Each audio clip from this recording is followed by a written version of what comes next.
Johnny Cash was, at that time, if not now, maybe he was the epitome of country music. You know, I loved all of his gospel songs too, and meeting him was, at that point. Bob Dylan, known for keeping his thoughts private, recently did something unexpected. He opened up about the bands he truly loves. After years of giving unclear answers in interviews, the music legend finally shared his 6 favorite bands of all time. Dylan said these groups changed how he sees the world, and his choices are both surprising and legendary. The Beatles, more than just rivals. The Beatles hold a special place in Dylan's heart. They were more than just other musicians from the same time period or competitors. The 4 young men from Liverpool became Dylan's biggest creative challenge, his most inspiring mirror, and the force that pushed him into his most groundbreaking musical period. When Dylan first heard the Beatles in 1964, America was caught up in Beatles fever. Their hit song, I Want to Hold Your Hand, was playing everywhere, on radio stations, television shows, and in the hearts of young fans who screamed at their concerts. Dylan, who was already famous in the folk music scene, wasn't impressed at first. According to music journalist Al Aronowitz, Dylan initially thought their music was too simple, lightweight, and focused on making money rather than making art. However, underneath the polished harmonies and their famous haircuts, something caught Dylan's attention. There was real energy, urgency, and skill behind their popular appeal. The Beatles weren't just pretty faces trying to sell records. They were growing and changing as artists at an incredible speed. This realization changed everything for Dylan. Dylan began to see that the Beatles were moving through different creative stages as quickly as he was, maybe even faster. Every new album they released showed amazing growth. A Hard Day's Night, Help, Rubber Soul, and Revolver each demonstrated how much they had developed as musicians. By 1965, they weren't just writing hit songs anymore. They were completely changing what popular music could be. They were doing what Dylan thought only he could do, constantly reinventing themselves and their sound. Dylan later admitted that the Beatles were doing things that nobody else was doing. They weren't just following the usual rules of making music. They were creating new rules every time they went into the recording studio. The respect between Dylan and the Beatles went both ways. Paul McCartney once said that Bob was their hero, not just someone they looked up to, but when they heard his records, they thought that was the next level they needed to reach. Dylan gave the Beatles a roadmap for moving beyond simple teenage love songs toward deeper, more meaningful lyrics. His influence helped them explore introspection, surrealism, and social commentary in their music. The Beatles' album Rubber Soul, which many people consider a turning point in their songwriting, owed a lot to Dylan's earlier albums like Another Side of Bob Dylan and Bringing It All Back Home. In return, that album inspired Dylan to push his own creativity even further, eventually creating Blonde on Blonde, one of the most daring double albums in rock history. Perhaps no moment shows their creative connection better than their legendary meetings in 1964 and 1965. Dylan famously introduced the Beatles to marijuana at New York's Delmonico Hotel, which relaxed their minds and, some would argue, unlocked their creative potential. But these meetings weren't just about drugs. They were about exchanging ideas, sharing song concepts, philosophies, and pushing musical boundaries. Everything was open for discussion. John Lennon was particularly fascinated by Dylan's poetic approach to songwriting. Meanwhile, Dylan began to see the electric guitar not as a betrayal of folk music's purity, but as a tool for revolution. This creative back-and-forth revolutionized popular music. Dylan's Like a Rolling Stone redefined what a pop single could be: long, intelligent, angry, and glorious. The Beatles responded with songs like Norwegian Wood, which blended acoustic textures with mysterious storytelling. By the time the Beatles released Sgt. Pepper's Lonely Hearts Club Band and Dylan released John Wesley Harding, they were no longer chasing each other competitively. They were orbiting the same artistic universe, each pushing the boundaries of what music could achieve. The greatest lesson Dylan learned from the Beatles wasn't just about sound or musical technique. It was about reach and influence. The Beatles showed him that being popular didn't have to mean being commercial or selling out. Popularity could mean having influence, having vision, and changing the world one strange, beautiful, unforgettable song at a time. For Dylan, the Beatles were the standard to beat. the inspiration to evolve, and proof that music could be both revolutionary and universal. They didn't compete against each other so much as inspire one another to take bigger creative risks.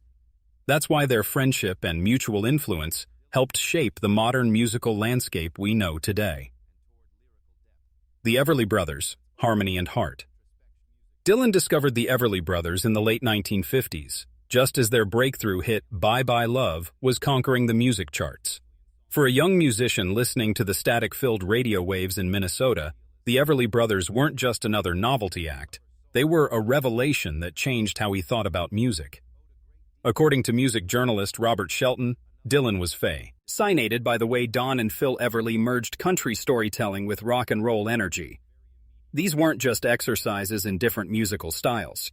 These were emotional blueprints, precisely constructed and delivered with an intimacy that felt both personal and prophetic. Their influence on Dylan was immediate and lasted throughout his career. Unlike many musical acts of that time, the Everly Brothers weren't performing against each other or trying to outshine one another. They were weaving their voices together into one emotional thread. Dylan would later say that the Everly Brothers had a brotherly sound that nobody else could touch. When they sang together, it was like hearing one person with two souls speaking. That haunting closeness, the way their voices locked together without losing their individual character, became a kind of ideal for Dylan. He spent much of his career chasing the illusion of simplicity within complexity, something the Everly Brothers had mastered. The Everly Brothers taught Dylan that great music doesn't have to be loud or show off technical skill to be powerful. It can be understated and still pierce the heart. Their harmonies weren't just technical achievements, they were emotional code. The way they delivered a line didn't just express sadness, it embodied it. It felt like experiencing nostalgia in real time. Dylan absorbed this lesson deeply. You can hear their influence throughout his electric period in the mid-1960s. Songs like I Want You and Just Like a Woman echo the Everly Brothers' melodic grace and lyrical softness. Though Dylan's voice was grittier and his themes more abstract, the spirit of emotional duality, intimacy cloaked in pop sensibility, was pure Everly Brothers. But their influence wasn't just musical, it was philosophical. The Everly Brothers proved that you could take Appalachian roots and dress them in modern coolness, bringing banjo harmonies and coal country themes into a world of leather jackets and jukeboxes. They were the missing link between the raw and the refined. Dylan, always searching for new ways to honor tradition while pushing boundaries, took that model to heart. His career became a balancing act of rustic soul and urban insight, much like the Everly Brothers' own musical DNA. In a 1978 interview with Rolling Stone, Dylan expressed his reverence for their work, calling them the epitome of their craft. They weren't just singers to him, they were storytellers with harmony as their pen. For Dylan, who would go on to rewrite the rules of modern songwriting, the Everly Brothers offered a fundamental truth. You don't need to shout to be heard. You just need to feel something real and say it beautifully. Hank Williams, the master of pain. For Dylan, Hank Williams wasn't just another country singer on the radio. Williams was a spiritual guide, a teacher, and a revelation. Dylan has called Williams the master of the universe, a bold title from someone known for guarded praise. But once you understand what Hank Williams meant to Dylan, it becomes clear why the impact runs so deep. It all began in the most unlikely place, Hibbing, Minnesota, where a teenage Dylan spent many lonely nights with a radio pressed to his ear, scanning frequency for something real. What he found, beaming in from Nashville's Grand Ole Opry, was Hank Williams. What he heard changed everything. In his memoir, Chronicles Volume 1, Dylan describes hearing I'm So Lonesome I Could Cry for the first time, comparing the experience to getting struck by lightning. That haunting nasal voice didn't just sing about sorrow, it channeled it directly into the listener's soul. In that moment, Dylan realized that songs could do more than entertain. They could devastate, transform, and tell the deepest truths about human experience. Unlike other country performers of the day, Hank wasn't hiding behind rhinestones and beer hall bravado. He was bleeding on vinyl, bearing every emotional nerve in 3-minute bursts of heartbreak. Whether it was loneliness, regret, or existential despair, Williams had the gift and curse of turning his inner turmoil into universal anthems that spoke to everyone's pain. For Dylan, who had built his own career around mining the human soul for truth, this wasn't just compelling, it was instructional. Hank Williams was the first person to make Dylan realize that songs could be literature. Williams wasn't just singing, he was confessing his deepest secrets and fears. That confession, that raw vulnerability, would become a cornerstone of Dylan's own songwriting. He began to see music not just as melody and rhyme, but as a vessel for truth, unfiltered and unpolished. You can trace Hank's influence throughout Dylan's discography. In the emotional unraveling of Blood on the Tracks, you hear echoes of Williams's unflinching honesty. In the time-traveling, fractured storytelling of Tangled Up in Blue, you sense the same narrative spirit that drove Hank to tell tales of heartbreak and longing with the skill of a novelist. Even Dylan's voice, nasal, imperfect, haunting, seems to draw spiritual kinship with Hank's lonesome wail. But Williams offered more than just artistic inspiration. He gave Dylan a moral compass for songwriting. The lesson was simple. Real art comes from pain. It comes from the shadows. It comes when you're not performing, but confessing. And confession, Hank taught him, doesn't mean self-pity. It means reaching into your own wreckage and crafting something so raw, so pure, that it becomes universal. Hank Williams wasn't just a new sound for Dylan.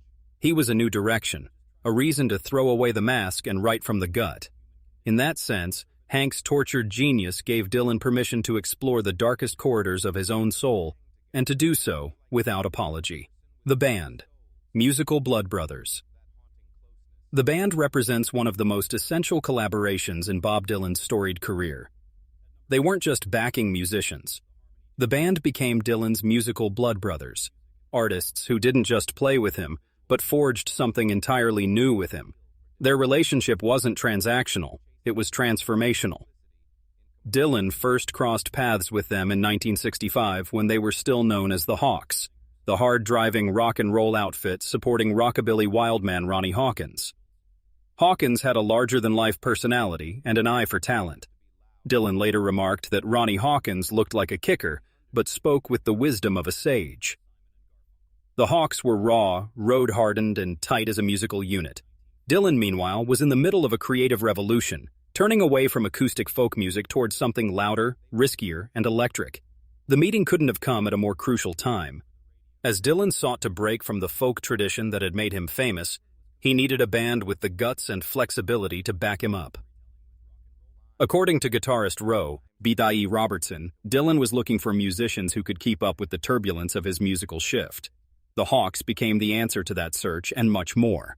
Their early collaborations were famously volatile, especially during Dylan's 1966 world tour, where they faced angry folk purists night after night who felt betrayed by Dylan's electric reinvention. Audiences booed relentlessly. Critics scoffed and wrote harsh reviews, but the band never flinched. They played with a grit and unity that mirrored Dylan's defiance.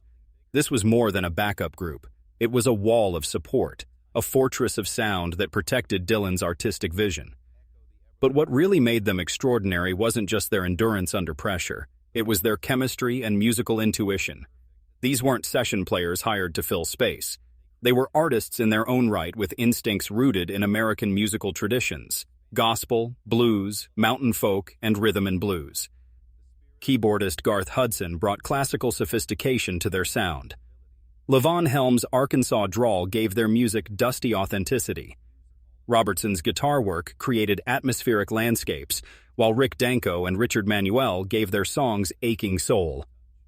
Dylan once said in a 1978 Rolling Stone interview that they were the best band he ever worked with. They could play anything and make it sound like it belonged in some backwoods barn. Their partnership culminated in what became known as the Basement Tapes, recorded in 1967 at a house called Big Pink in Woodstock, New York. Dylan had just recovered from a motorcycle accident and was retreating from the public spotlight. There, hidden from the public eye, Dylan and the band created music that was intimate, loose, and genre-defying. It wasn't made for radio or charts. It was music made for the pure joy of creating. They tapped into something timeless, drawing on Americana, country music, old ballads, and spirituals. The sessions weren't just therapeutic for Dylan, they were foundational for what would soon be known as roots rock and the entire Americana movement. What started as a temporary alliance evolved into one of the most influential creative unions in rock history. The band didn't just support Dylan's musical shift, they mirrored it, molded it, and in many ways completed it. Their influence would reverberate through Dylan's work for decades, and their legacy as collaborators became immortalized not just in albums, but in a brotherhood that elevated them both to new artistic heights. The Stanley Brothers, ancient voices. Long before he went electric, long before the world came to know him as the voice of a generation, Dylan was just a teenager obsessively absorbing America's deepest musical roots. Among the artists who captivated him most were Carter and Ralph Stanley, whose blend of traditional bluegrass and aching authenticity helped shape the emotional foundation of his music. Dylan encountered the Stanley Brothers in the late 1950s during his formative years of discovering the American folk canon. Unlike many of his peers who were tuned into the pop charts or early rock and roll, Dylan was digging through the layers of Appalachian ballads, Delta blues, and coal country laments. The Stanley Brothers stood out not because they were flashy, but because they weren't. They were raw, pure, and honest. What truly mesmerized Dylan was Carter Stanley's voice, which music historian Greil Marcus once quoted Dylan describing as like hearing an ancient bell that had been ringing in the mountains for 1,000 years. It wasn't polished or prettified. It was haunted and weathered, soaked in pain, longing, and truth. That high, lonesome sound, as bluegrass purists call it, was more than a musical style. It was a cry from the margins of American life. The Stanley Brothers didn't just play music, they embodied it. Their songs weren't performances, they were experiences passed down like oral history from one mountain hollow to the next. In a 1997 interview, Dylan put it plainly. The Stanley Brothers were carrying the real thing. They weren't performing music, they were living it.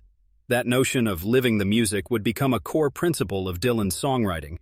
He wasn't interested in slick production or formulaic arrangements.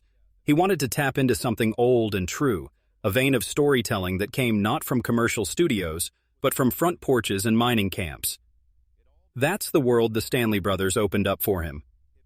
Their influence is especially evident in Dylan's early recordings, particularly his 1962 self-titled debut album. One standout is Man of Constant Sorrow, a song Dylan learned from the American folk tradition, but shaped through the lens of what he heard in the Stanley Brothers version. Their phrasing, their pacing, even the emotional cadence, those elements seeped into Dylan's approach. The Stanley Brothers showed him that music could be both ancient and immediate, a paradox that would come to define Dylan's own mythic status as an artist rooted in tradition, but forever pushing forward. Beyond sound, the Stanley Brothers gave Dylan permission to be vulnerable. Carter's mournful delivery, coupled with Ralph's hypnotic banjo, created an atmosphere where grief, hardship, and resilience could coexist. It wasn't theatrical, it was real. Dylan took that sensibility and carried it into folk rock, injecting a layer of emotional honesty that set him apart from his contemporaries. The Stanley Brothers also planted a seed of rebellion in Dylan, not the loud political kind, but a quieter cultural one. They reminded him that the deepest truths didn't come from the center of popular culture, but from the edges, from forgotten voices and overlooked places. That philosophy would echo throughout Dylan's career, from his protest songs to his cryptic ballads, and even into his spiritual explorations. In honoring the Stanley Brothers, Dylan wasn't just tipping his hat to bluegrass. He was acknowledging a spiritual lineage, a thread of music that runs from the coal mines of Virginia to the stages of Greenwich Village, to the global arenas where Dylan would later play. It's a lineage defined not by fame or fortune, but by authenticity, heart, and heritage. So while their names may seem out of place in a list crowded with rock icons and cultural giants, make no mistake, the Stanley Brothers shaped Bob Dylan's soul, and in doing so, they helped shape the very landscape of American music. Buddy Holly, the spark of possibility. Dylan first discovered Buddy Holly in 1959 during the final months of Holly's life. He was still a teenager in Hibbing, Minnesota, hungry for sounds that felt different from the processed pop dominating the airwaves. Holly's music stood out immediately, It was energetic, melodic, and clever, but more than that, it felt personal. This wasn't someone acting out a record label's fantasy. It was someone writing, playing, and producing on his own terms. That same year, fate intervened in a remarkable way. Dylan caught Buddy Holly live in concert in Duluth, just days before Holly's untimely death in the tragic plane crash that would also claim the lives of Ritchie Valens and the Big Bopper. That performa, Ace, would burn itself into Dylan's memory forever. In his autobiography Chronicles, Dylan recalls seeing Holly's eyes lock with his in the crowd, calling it a life-changing moment that made music feel not only accessible but essential. He was powerful and electrifying, Dylan later remembered. Holly looked him right straight in the eye and transmitted something Dylan didn't even know existed, and it gave him chills. But it wasn't just the music that captivated Dylan about Holly, it was his independence. In an era when most performers were handed songs by others and told how to sing them, Holly was doing everything himself. He wrote his own lyrics, arranged his own compositions, played guitar with flair, and even produced his own records. This level of creative autonomy was practically unheard of at the time, and for Dylan, it was a revelation. Buddy Holly was the first one to show Dylan the way. Holly made it look possible for someone like Dylan to actually pursue music as a career. In other words, Holly broke the myth that only polished showmen or industry darlings could succeed. He made it clear that a skinny kid from nowhere with something to say and a guitar in his hand could break through if he was bold enough to take control of his own artistic destiny. That spirit of independence became part of Dylan's DNA. You can feel Holly's influence pulsing through the rhythmic drive and rapid-fire delivery of Subterranean Homesick Blues, a song that fuses Holly's playful cadence with beat poet urgency. Likewise, Dylan's often minimalist, do-it-yourself approach to recording, especially during the Basement Tapes and John Wesley Harding sessions, mirrors Holly's own commitment to raw authenticity over commercial polish. But perhaps Holly's greatest gift to Dylan was a conceptual one, the idea that rock and roll didn't have to be dumb or shallow. At a time when the genre was still seen as teenage rebellion without much depth, Buddy Holly's songs offered nuanced intelligence. Tracks like Every Day, Well All Right, and It Doesn't Matter Anymore were simple in structure, but layered in emotion, often containing wit, irony, and vulnerability all at once. For Dylan, this was a blueprint, proof that you could be smart without being pretentious and catchy without being superficial. That balance would become a hallmark of Dylan's songwriting. Lyrics that made you think, rhythms that made you move, and messages that hit just below the surface. Like Holly, Dylan would resist being pigeonholed throughout his career.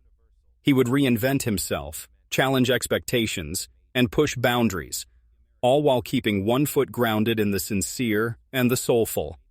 Though their paths only briefly crossed in that Duluth concert hall, Buddy Holly's spirit lives on in Dylan's work, not as a fleeting influence, but as a foundational spark. Holly wasn't just a musician to Dylan. He was a visionary who lit the fuse for a new kind of artist, one who could write the song, sing the song, and shape the sound, all while staying true to their own voice. It's no coincidence that Dylan would go on to speak of Holly with near-mythic reverence throughout his career. For Bob Dylan, Buddy Holly didn't just make music. He made possibility itself seem real. He showed a young man from Minnesota that with talent, determination, and the courage to be yourself, you could change the world one song at a time. The legacy of influence. These 6 musical acts, the Beatles, the Everly Brothers, Hank Williams, the band, the Stanley Brothers, and Buddy Holly, represent more than just Bob Dylan's personal favorites. They represent the building blocks of his artistic soul, the foundation upon which one of America's greatest songwriters built his legendary career. Each artist taught Dylan something different and essential. The Beatles showed him that popularity and artistry could coexist. The Everly Brothers demonstrated the power of emotional intimacy. Hank Williams proved that raw vulnerability could be transformed into universal truth. The band became his perfect creative partners. The Stanley Brothers connected him to ancient American traditions. And Buddy Holly showed him that independence and authenticity were not just possible, but necessary. Together, these influences created the complex, ever-evolving artist we know as Bob Dylan, a man who could honor tradition while revolutionizing it, who could be both deeply personal and universally relevant, and who could change the course of popular music while staying true to his own unique vision. Dylan's choices reveal a deep appreciation for authenticity, craftsmanship, and emotional truth, qualities that have defined his own work for over 6 decades. In celebrating these artists, Dylan celebrates the very essence of what makes music transformative and timeless.